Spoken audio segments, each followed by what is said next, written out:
Good afternoon, everyone, and welcome to A Gathering Place. And we have an exciting show today. We're going to focus on first generation college students. If you're the first generation to go to college from your family, we have an expert joining us today to talk about how the process and the experience of being a first generation college student. And I want to welcome Mr. Michael Finkley.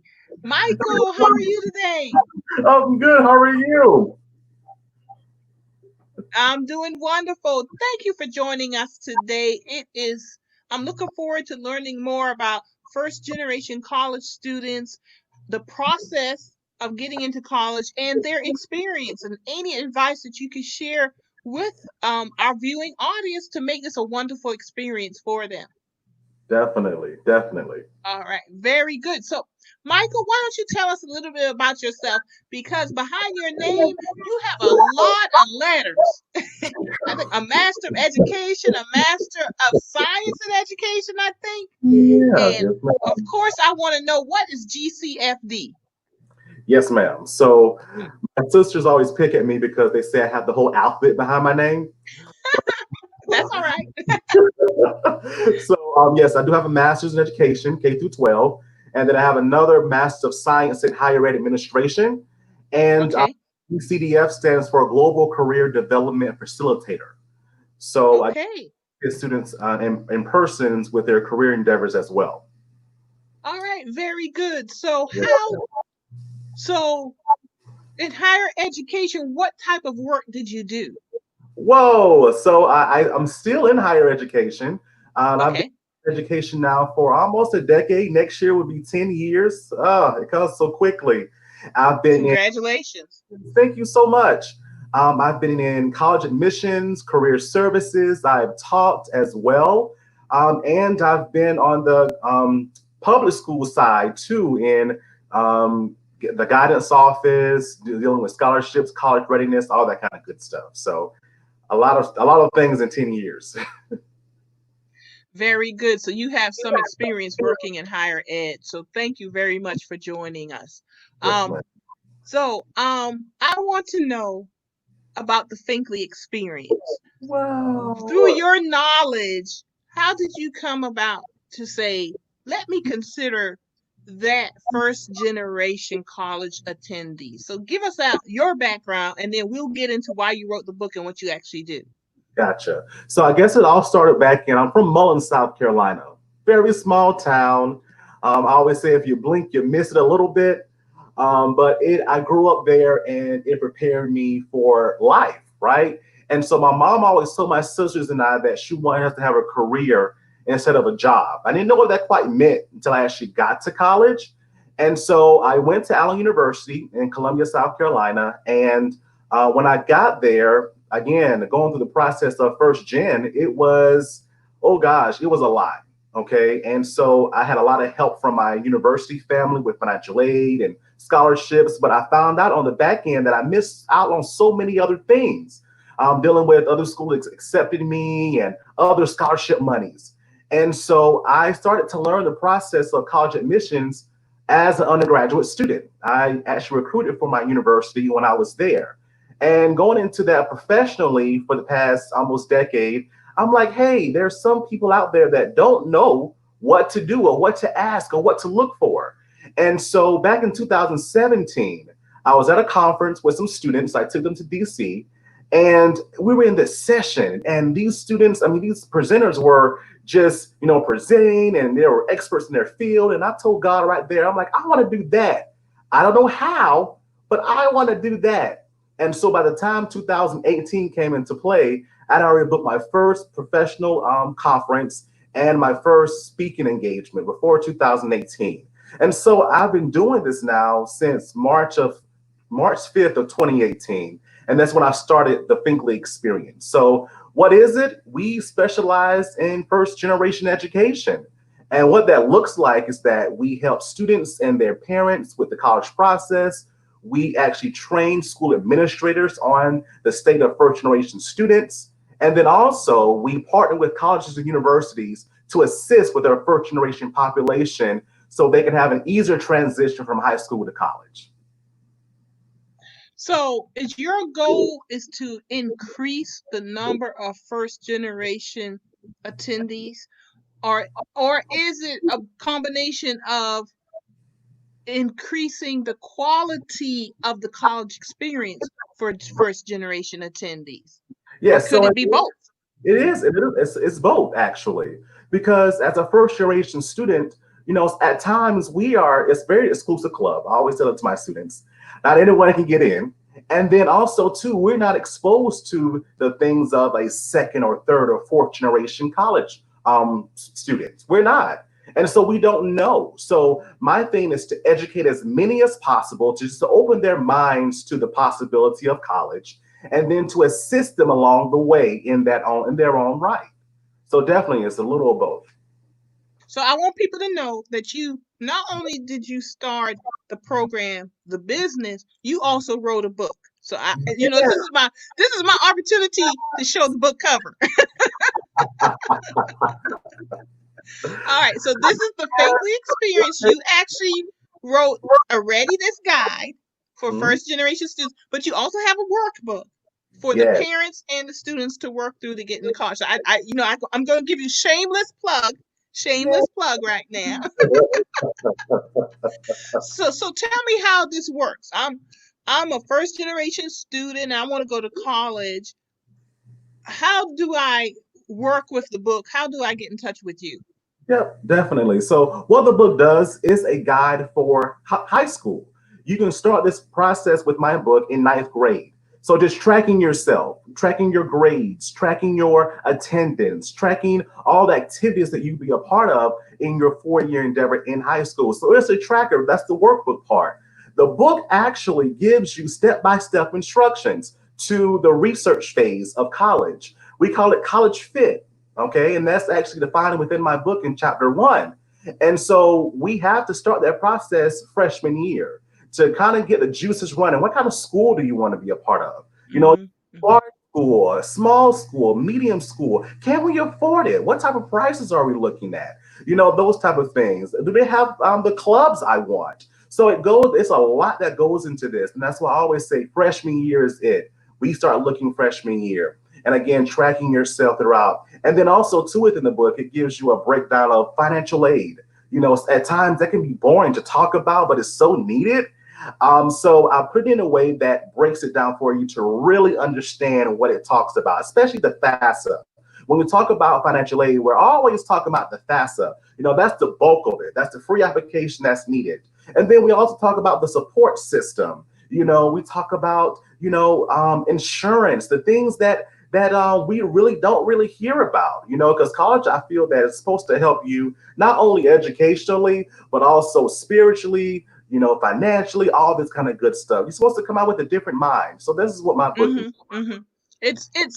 There's a reason it's called higher education. It's supposed to broaden your mind, Oh, that's broaden good. your exposure. Yeah.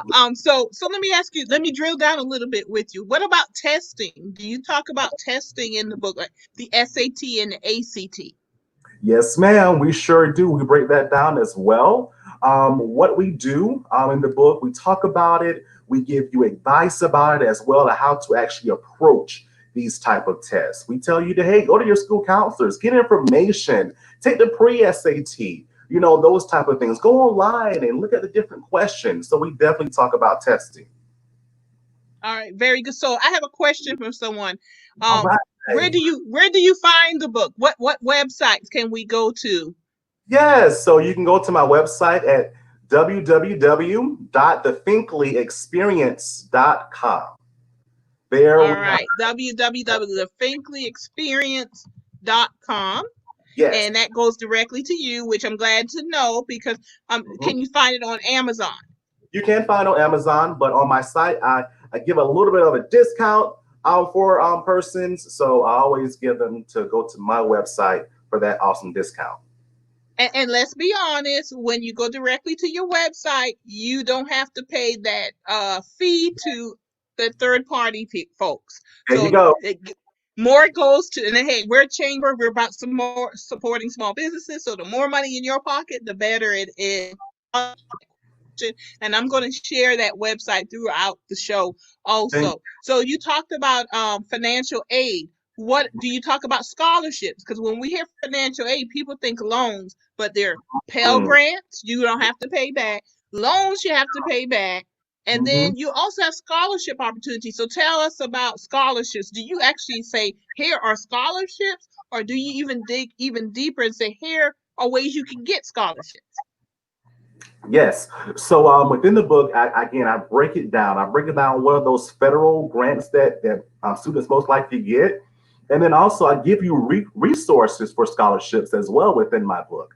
All right, I tell you where to go, where to look, and those type of things. We talk about scholarships, the free money, the grants, all that kind of good stuff first, and then also too loans. We try not to, get them, but if we need them, that's what they're there for. So we describe each of the loans that are out there for students. Again, it's all about educating, all about educating.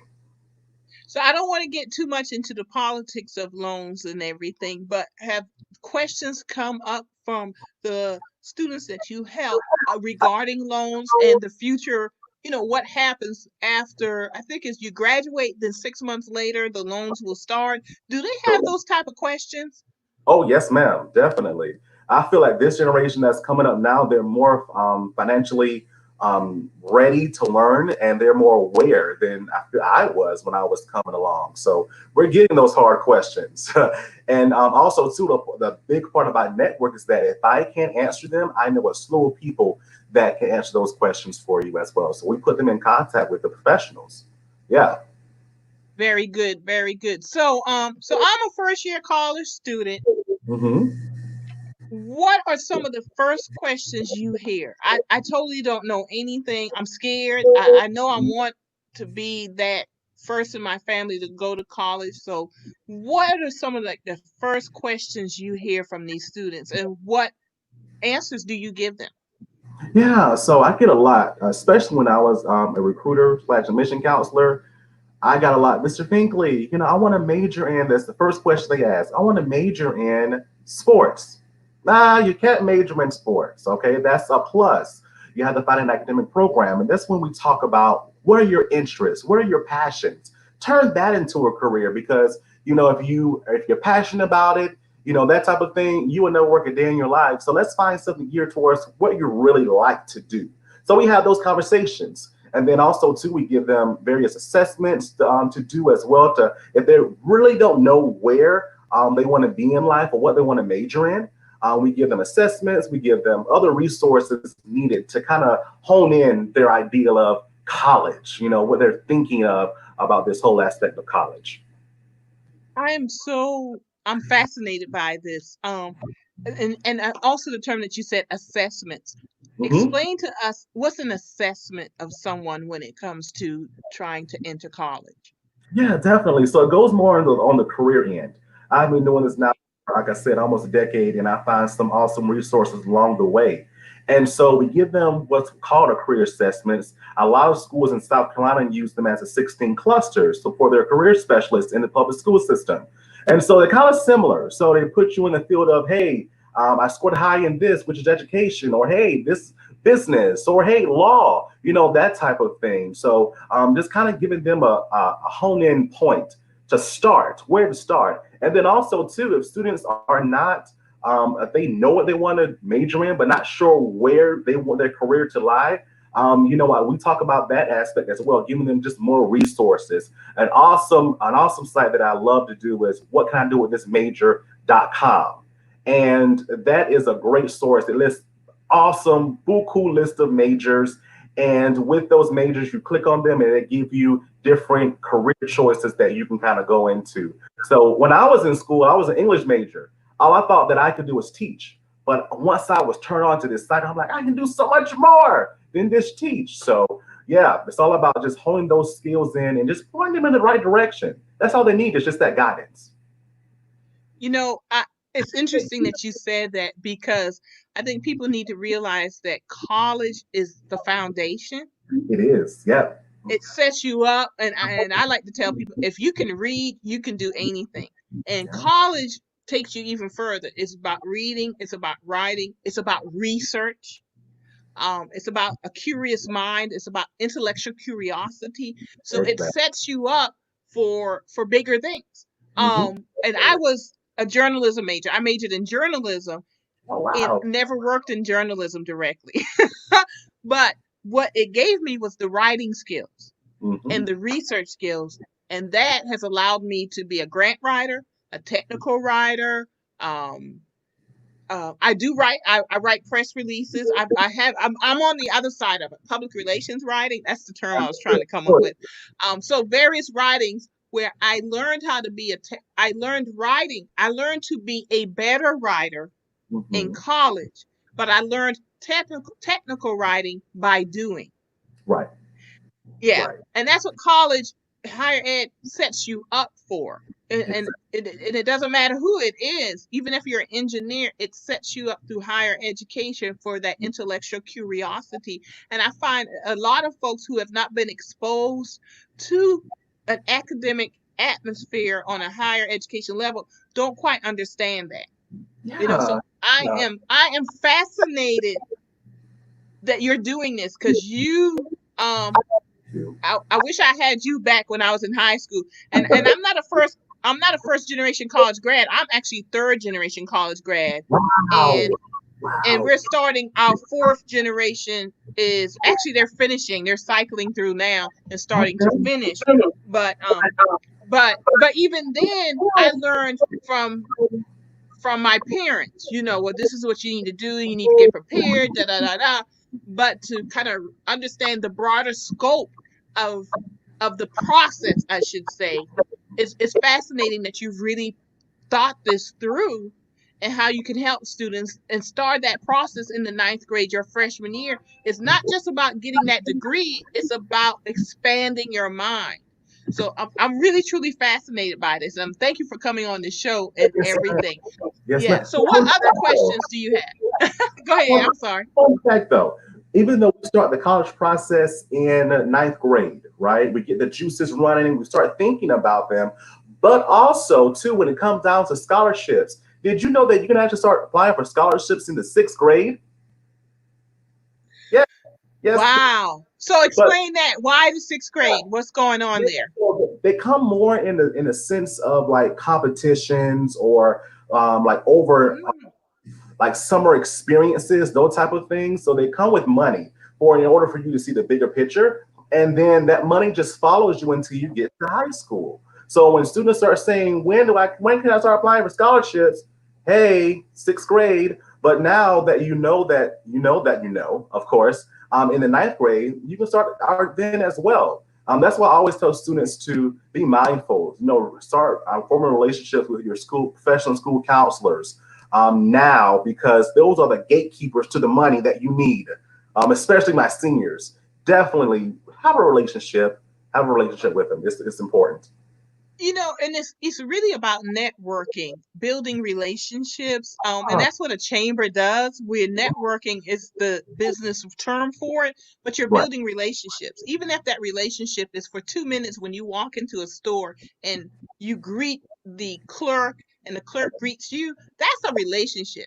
But these you also have deeper relationships when you go to scholarship events and you Mhm. meet folks and you try to find out who are you with, what scholarship do you present. You're building deeper relationships and what and you're trying to get, as you said, the gatekeepers so that Yes. they open that gate for you so you have access to funds. So that is a wonderful thing. And you jogged my memory. I've done a lot of things. I actually was the marketing coordinator for Kaplan Educational Centers in the state of Arizona with Really? test prep. Yes, really. It's been quite a while. But when I was there, I learned Kaplan had a book this thick Hmm. of over 2,000 scholarships, just everything you can imagine. And I would tell people so that they can think about scholarships differently. There's actually a scholarship, and I can't remember the name of it, but the scholarship was for red haired females who played the violin. Hmm. I can't remember the name of the scholarship. And the reason it was that scholarship, it was some millionaire whose Wow. mother was a red hair. She had red hair and she played the violin. So in Wow. honor of his mother, he started this scholarship with this, specific detail. And I would That's tell crazy. people that because I'm like, never discount scholarships. They may not necessarily be based on your grades. They may Mhm. be based on, are you a red-haired violinist? Yeah. And you can get some, and that's why you gotta. That's why folks like you is you're such a resource out there because you can help folks kind of cut through the doubt and get to and say, look at the opportunities in front of you. It's just in scholarships. Exactly. And I just got finished with a 3 week course teaching 3 week college readiness course with the University of Georgia. And within that, I always tell my students, especially when it deals with scholarships, I'm like, hey, what are you wearing? And they're like, I wear Nike and I go to Walmart and I may go to Taco Bell or all this kind of good stuff. I'm like, what are you wearing and where you go? Most likely, 9 times out of 10, they offer some type of scholarship. They do. Mm-hmm. You Mm-hmm. just have to find it. You have the resources. Now just go and find it and therefore apply for it. Yeah. Apply. So once they find these scholarships, is it part of what you provide, helping them to prepare for the scholarships, fill out the applications? How far down do you help them with the process? Yes, ma'am. So right now, I assist in the research stage, but I am actually in the process of forming a college readiness cohort, which I will be launching this fall. And students will be with me for a total of 4 weeks, and I assist them myself in scholarships. I assist them in getting that application done. I give them tips and pointers that at times admission counselors don't really provide. So I'm giving them the inside scoop. So that'll be starting this fall, and that'll be that platform to really have hone in onto those really resources needed for scholarships. So how would we sign up for this cohort? Yes, ma'am. So that will be on my website, and that'll be on my website too. It'll be on my website starting this September. So is there a cost for this program? Yes, ma'am. There's a cost and also a limit of students per cohort. Because I do, Okay. it's going to be done every month. It's going to be done every Saturday of that month. Okay. It's going to be Okay. 75 per student. That will include my book and workbook and all of my. I will also give like different times that I'm available to ask questions. Those type of things as well. All right. Very good. So how has the coronavirus pandemic impacted your business and how you provide your services? Whoa! So of course we're all going virtually, right? Hmm. I always tell this, and they're like, "What?" It hasn't really affected me that much. It's actually my business has actually grown. I've gotten a lot of persons to reach out to me. I'm doing a lot of virtual things now, so it has helped me. It's helped me tremendously. Very good. I'm glad to hear that. And before I ask your next question, I want to remind everyone that you are watching A Gathering Place, brought to you by the Gullah Geechee Chamber of Commerce, and we have our special guest today, Michael Finkley of the Finkley Experience, and he has a book. He has a book. Now I got to go back to the book. And it's a book and guide for first generation students. So you've been doing this about 2 years now. Mhm. How many people have you provided this service to? Oh Do wow! you know approximately? Approximately, we're looking at, I want to say, close to over 100 students and with their families. Yes, ma'am. Very good, very good. And what do you consider a success story? Oh wow! So, so many. So actually, I have one that comes to mind right now. A success story basically is, of course, how do you define success, right? That's according to each individual and what that looks like for them. And so our goal is just to again assist with that and cater to that need. I was assisting one student out of Spartanburg, South Carolina, And his mom, she actually went to school, but things just happened. Things just Mhm. so much over the years, and so she just needed more assistance. And so I ended up being his mentor, of course, along with his guide.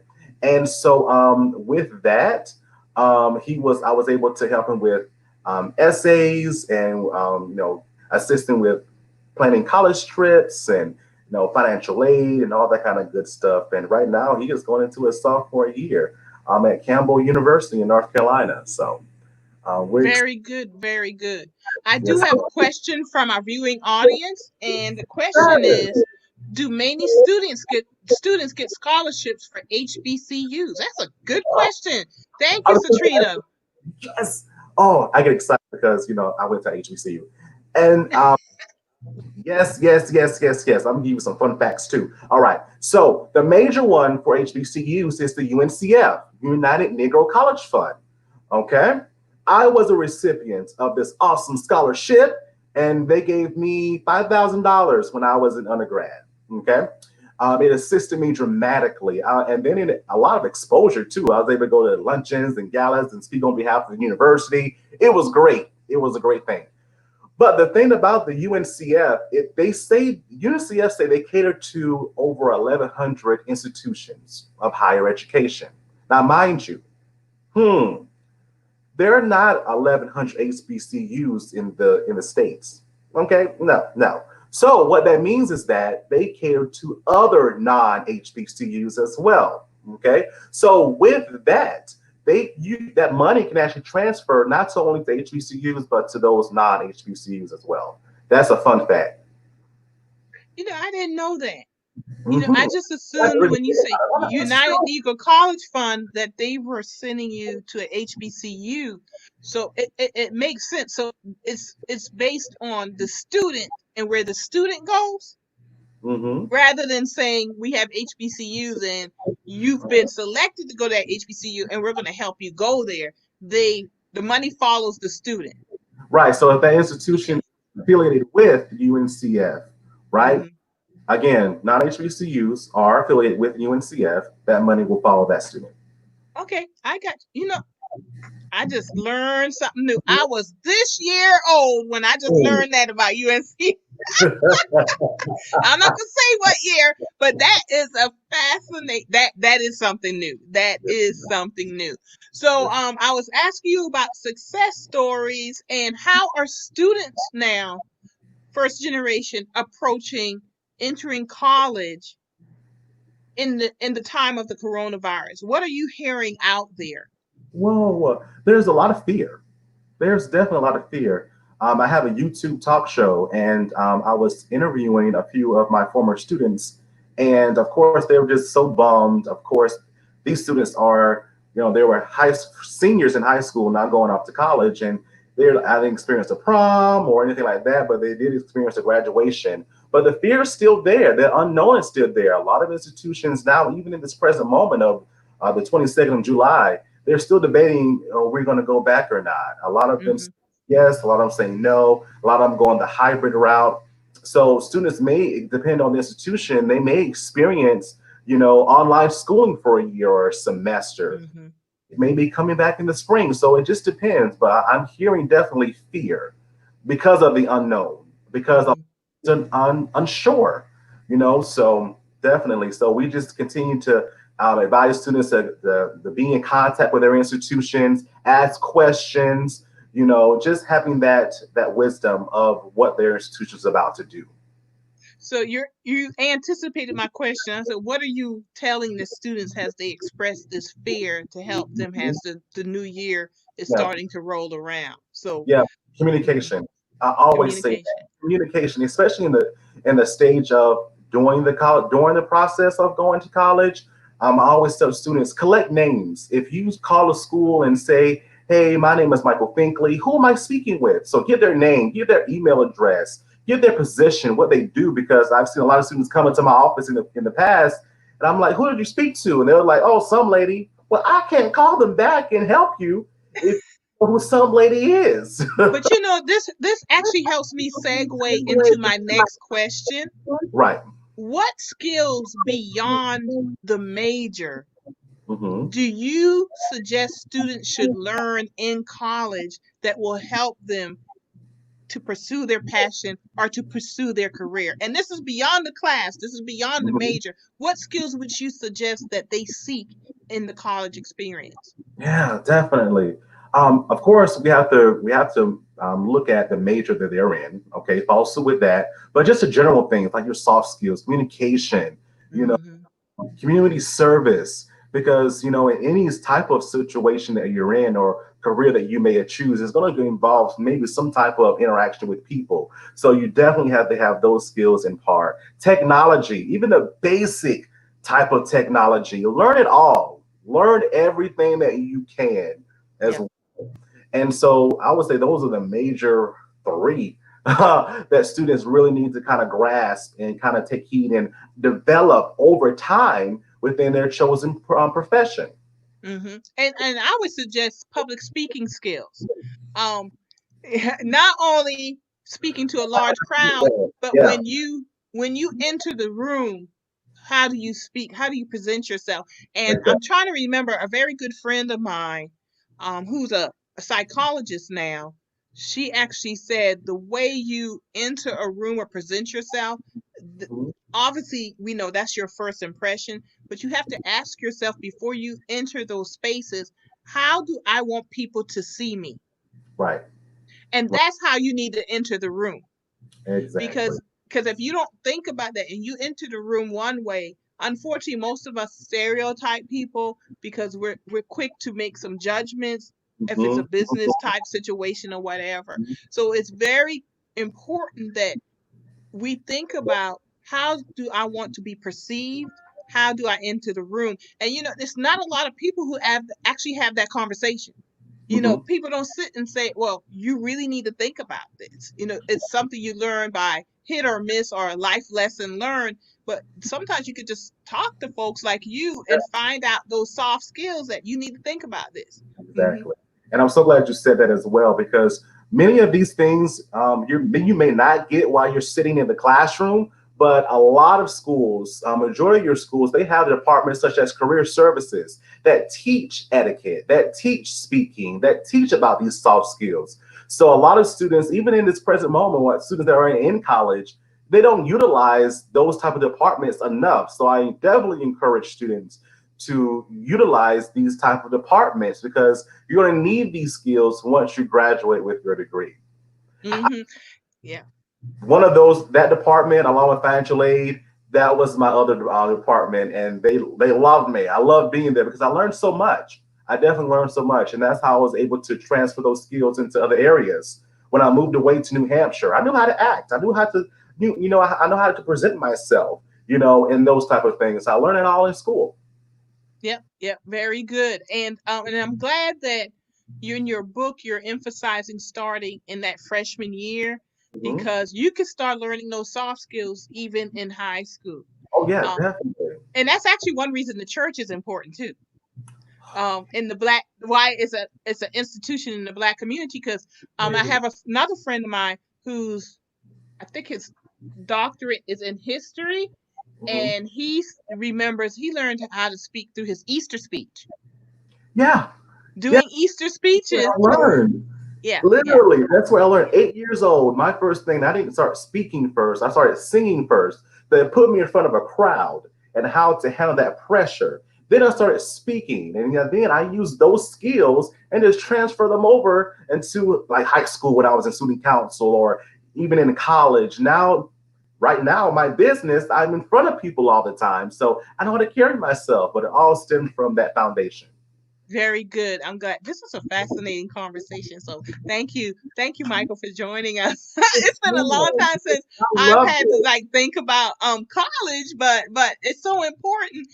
I still use those. That foundation still benefits me to this day, Oh and yeah. that's why I'm a big advocate of saying, if you can read, you can do anything, and that's the truth. Because if you don't know it, you could just go find a book or something to read. Now Mhm. we have the technology part where you could come online and you could view it and listen.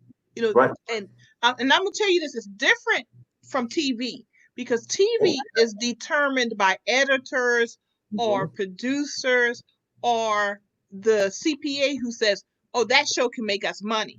So in the traditional TV, we're actually fed the content. Mhm. Online, you can actually go find the content that you want to learn from. And that's Right. the beauty, excuse me, of the online atmosphere and that content. There is so much out there. For example, YouTube. I on my To help me relax and get out of my head, I started making some small hand things I see Oh, on YouTube, just small little things. And I sit right. there and watch the video, and I just have started to make little things and paint little things, and it helps me relax and be meditative and everything. But that is also the foundation of that is reading. And I say that the audio of online, the visual of TV is just another form of reading. Mhm. So if you can read, you can do anything because you have to read to go learn where YouTube is. Exactly. YouTube just doesn't pop up. You got to type in YouTube. That's reading. So if Exactly. you can read, it opens up a whole new world. And college is just a higher plane of reading, Mhm. writing, and Mhm. research. And and Exactly. and when that starts clicking, it opens up a whole new world for you. And Yeah. thank you for being a part of that journey for so many first year students. Um, do you have any comments about that? Because I have a particular question I do want to ask you. Yeah, so I'm glad you're talking about the whole audio and visual, all that kind of good stuff. Because in my book, also in the workbook, it talks about how do you actually learn? Do we really know how we learn, right? And so once we learn that concept, am I more of a audio person or visual person or kinesthetic? I have to do it with my hands read write, I have to write it down. Once we know that concept that we learn how to do best, we can then apply that. And then I've also tutored because again, my bachelor's is in English, and I've seen students, come from once we learn and hone into what they actually how they learn, they've done so much better from making D's and F's to honor roll.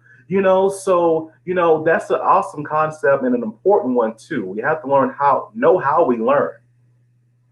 Very good. And before I ask my next question, I'm going to take another quick station break and remind everyone you are watching A Gathering Place, hosted by the Gullah Geechee Chamber of Commerce. And our special guest today is Michael Finkley of the Finkley Experience. And we're talking about helping first generation college students with the process of getting into college and also the college experience.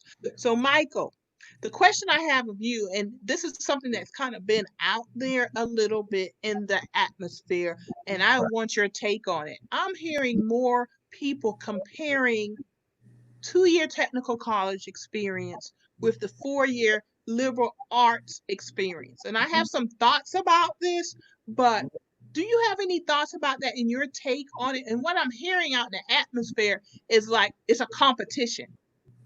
It's a Mm. competition.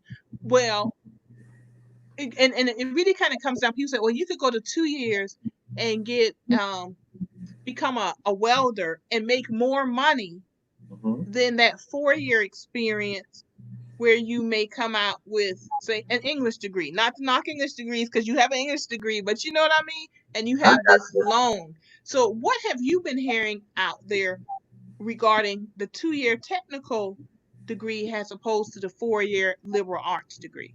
Yeah, so I've worked at both 2 year and 4 year institutions, and Hmm. each of them serves their purpose. And so it's all about what the student needs and wants. So I always tell students, I inform them about what's out there, but it's up to them to cater to that need that they want to be successful in their own right. So if they decide they want to be a welder, that type of thing, go for it. That's what their schools are out there for. Now, a lot of students, I've seen this, they will take their gen ed courses their first 2 years at a technical or community college and then transfer into a 4 year institution to save money. Or what students do as well, they actually take a part of the dual enrollment at their high schools with their high schools partner with a local school in the area, and they take classes as high school students, And then they use those credits that they gain and transfer them to a 4 year institution. So they're cutting their tuition in half, they're cutting their time in half, they're saving money, those type of things. So I always say that I don't look at it as a competition, but I just look at it as opportunities for students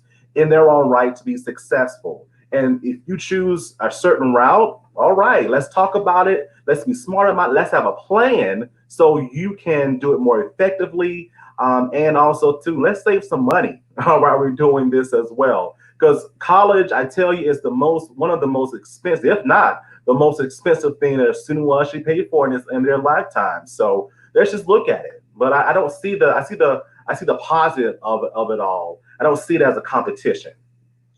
Thank you very much. And that's why I wanted to ask you that question, because it's kind of been kind of like in my head for a while that I've Right. noticed that. And I Mhm. do not think one experience discredits the other experience. They Right. both offer something, and you can actually benefit from both, as you were saying. You can. Folks, and I know plenty of folks who are doing that. They go for 2 years and get their associates, then they transfer and do the final 2 years in college, Yeah. in a 4 year school, and you're getting the benefits of both. And when you finish, you actually have 2 degrees in Yeah. 4 years. That's even Exactly. better. You know, Exactly. uh, Remarkable that way. yeah, yeah. Also, Go ahead. let's take it a little bit further too, because I know in the news a few years ago, you've seen that the for-profit schools, right? A lot of educators are against the for-profit schools because they cost a little bit more than your 2 year, 4 year institutions. But again, each school serves a purpose. So I tell my students that if you want to go to school for 8 months or 16 months at one of these schools and become a medical assistant or a massage therapist or what have you that's in the healthcare field, because a lot of them cater to the healthcare field. If you want to go there, go in with a plan because these people at these institutions are not playing with you. Yes, they're another resource, but it's costly. It's a lot of money. But at the end of the day, you can go to these schools and finish in a certain amount of time and go start working. All right, because they assist you with the employment process as well. So again, each institution offers something, but you have to go in. You can't go in closed minded. You can't go in all willy nilly, like, hey, I'm just here. I don't know what I want to do. You have to go in with a plan. Yeah, Have to. you have to be intentional. Exactly. Intentional. Very good. Thank you. I was blessed. My late mother was one who really, truly believed in education, but she Mhm. believed in education on all levels. And she would always tell me, even after college, Marilyn, keep learning. Yeah. Always keep learning, even if you take community classes, workshops, seminars. And I took that to heart because even after I finished college and my first job, every time they said we're going to send you to training, I would go to training. Yeah. And Excited. yeah, and it just because it would help improve my soft skills Yeah. and also some of those hard skills also. And even to this day, I look at certificates at the technical college, the local Mhm. technical college. There's a class that I wanted to take that was actually layman's law. I think that was the name of it. I was traveling at the time. This is before the pandemic hit, and they were going for $45. They were going to do like an 8 week course about the law, but on a layman's level, Wow. like the law without a degree. Right. And each week would be a different legal topic. And I That's couldn't sign up amazing. for it because I was doing the travel. It was in person at the time, and I'm looking for it to go online because it's something definitely I wanted to know. And the reason I wanted to take the course is because we do so much advocacy at the chamber with the environment, green renewable energy, addressing climate change. I need to know more of the law, even on a layman's level, like, ordinances, bills, all Right. that kind of stuff. I didn't really know what they were going to talk about, but I wanted to take it because I'm like, Yeah. layman's law, $45, I need to go. But I just couldn't go. So I mentioned that to folks that education is for the rest of your life. You're Hmm. always learning. And the more formal education is, yes, college, but you also can take workshops, seminars, etc. The more natural form of education is listening to our elders and what Exactly. they have to say. That is a form of education. We're It sitting is. around talking, It even in is. this show.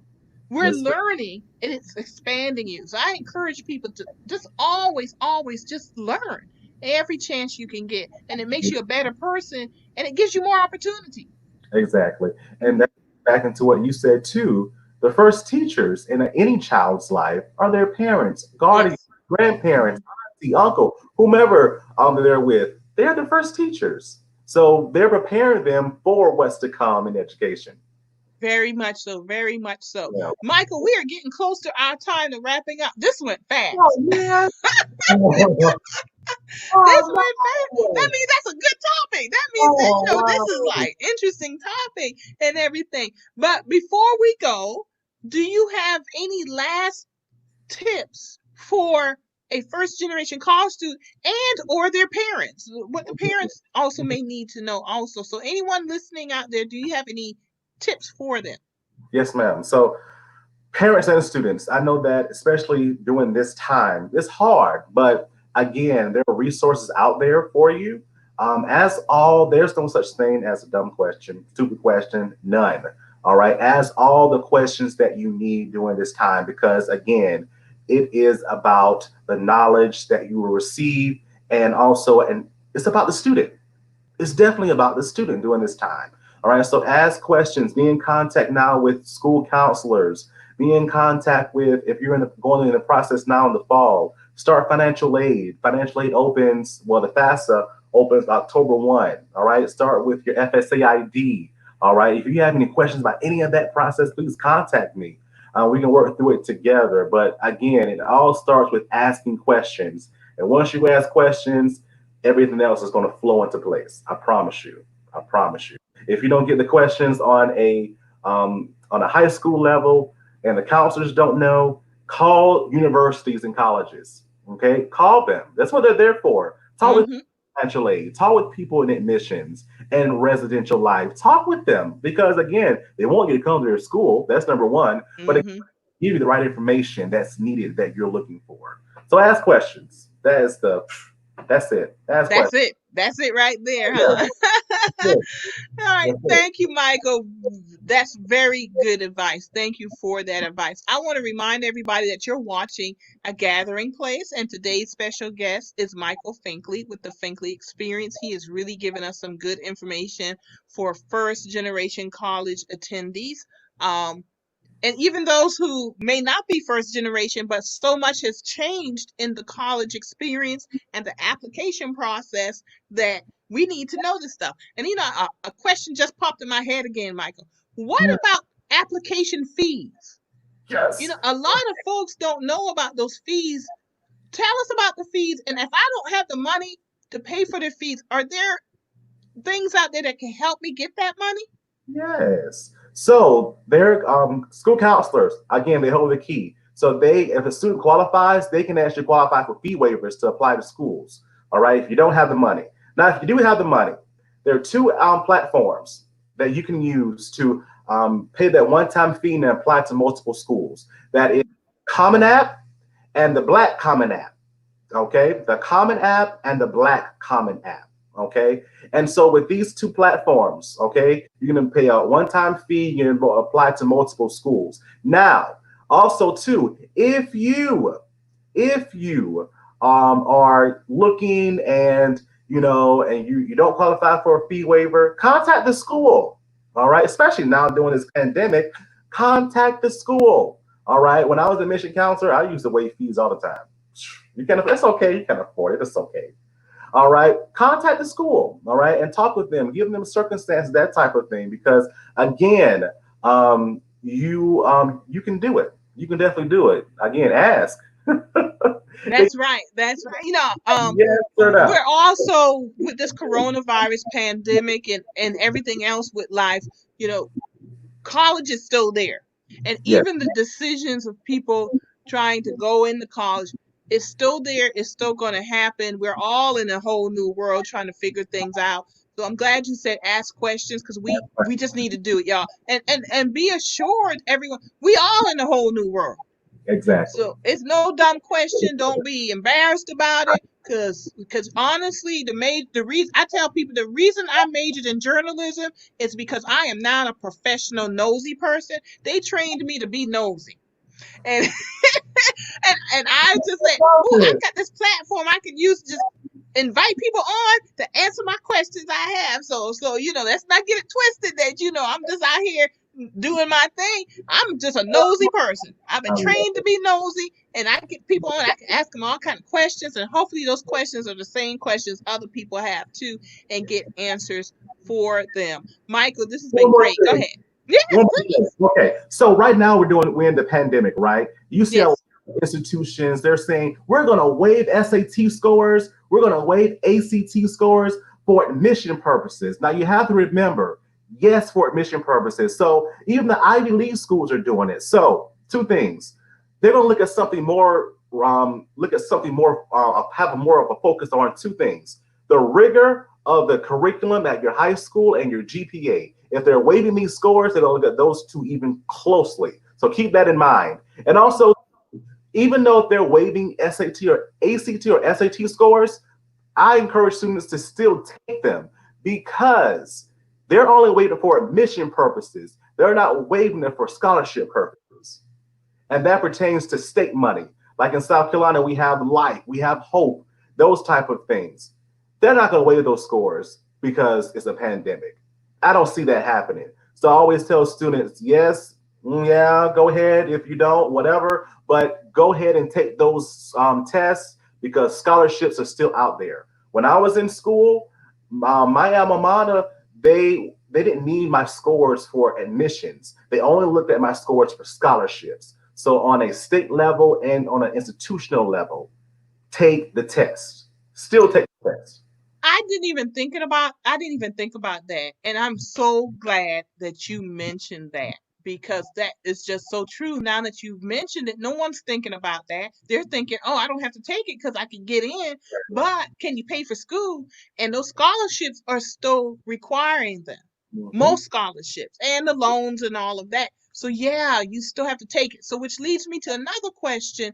Do you have any partnerships like with Kaplan Educational Centers, test prep? Do you provide tutors or anything like that? Right now, we're working on some things. We're working on with one company in particular. But again, that will be announced to my different social media platforms once that comes into fruition. But that's something that we're working on. Okay, very good. I'm glad to hear that. So just to remind y'all, you can purchase the book and guide at the www.thefinkleyexperience.com, but it is more than just the book and guide.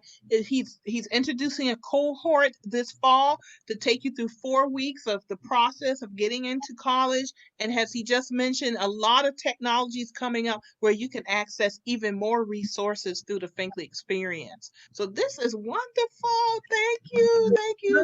I'm glad we reached out. Y'all, I gotta say this.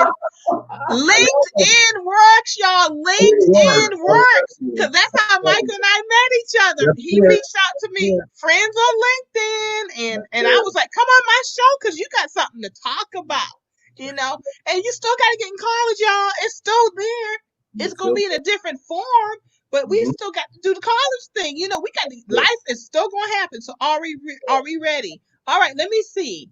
Okay, somebody posted before COVID-19. Hi, Carlos. High schools hosted college application days. I recommend keeping in touch with the school counselor. That's true also. Very good suggestion, Carlos. Yeah. Yeah. Mm-hmm. Yeah, take advantage of your resources. When I was in high school, I actually took an SAT class sponsored by my school district. So your school districts also will provide testing classes also. So that's another resource. Yes. One more thing. All right, it just came back to me. So in South Carolina, every third-year student in the state of South Carolina either takes the SAT or the ACT. Okay. When I was in school, it was called the HSAT, and you needed to take that class. I mean, take that test to pass into graduation. But now they got rid of all that. Now it's the ACT and the SAT. You can use those same scores. Use those same scores that you've taken that third year while you're in high school and apply to colleges using those same scores. Very good. Very good. That's good to know. See, a lot has changed since I've been in high school and college. And I'm not going to say how long it's been. Oh, that was But last year.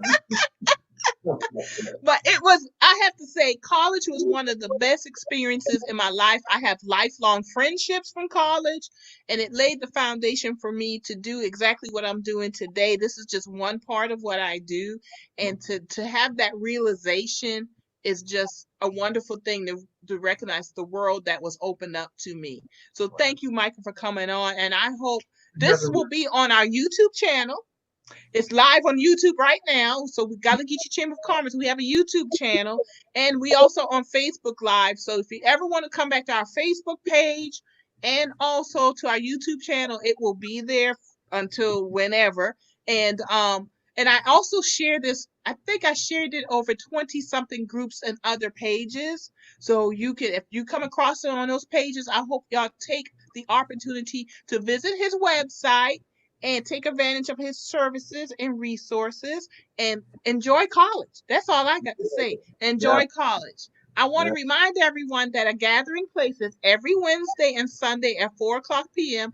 And our next show is this Sunday, and we will have our special guest, Frank Knapp of the South Carolina Small Business Chamber of Commerce, of which the Chamber of Commerce, the Gallagher Chamber, is a member of the South Carolina Small Business Chamber of Commerce, and I sit on its board. So we're going to hear about their mission, their advocacy, and the issues and policies that they're addressing today that benefit small businesses and why they benefit small businesses. So once again, we want to thank Mr. Michael Finkley for joining us today of the Finkley Experience. And Michael, you have a wonderful rest of your day. Enjoy it, and we will be in touch. You are always welcome back. Oh, Just thank reach you. out to me and let me know, Marilyn, I got some new information or Oh, whatever. yeah, I'll be happy to do bring it. you back on. And thank you. This has really been some wonderful information. Thank you so much for having me. Thank You're you. welcome. Have a wonderful day. You too. All right. Goodbye.